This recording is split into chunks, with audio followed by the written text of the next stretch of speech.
Welcome to प्रतिज्ञा education. Hello friends, आज मु आपण मानक सहित शेयर करने को जाऊँगी दूरदर्शन उपरे 10 धाड़ीर रचना। तेबे चलंतु आ डेरी न करी एथर भिडियोटी को आरंभ करिबा। विज्ञानर अनेक उद्भावन मध्यरु दूरदर्शन अन्यतम।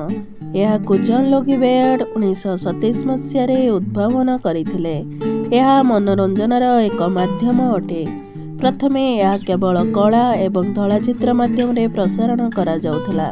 धीरे धीरे विज्ञानर अग्रगति सहित दूरदर्शन मध्य रंगीन हैला। विभिन्न चैनल मानक द्वारा सिनेमा, सीरियल, कार्टून और गीत आदि यह द्वारा परिवेषण होइथाय। संवाद परिवेषण करुवा विभिन्न चैनल मानक द्वारा दूरदर्शन आमको खबर जनाए।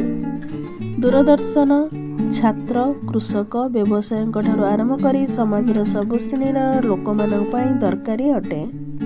दीर्घ समय धरी क्रमागत भाव में दूरदर्शन देखिवा द्वारा दृष्टिशक्ति ह्रास हुए एवं मुंडबिंधा भली रोग हेबार आशंका थाए। जदि आमे याकु बुद्धिमान भाव में व्यवहार करूँ तेबे यह आम पाई लाभदायक हेबो, नचेत यह एक अभिशाप रे परिणत हेबो। Thanks for watching.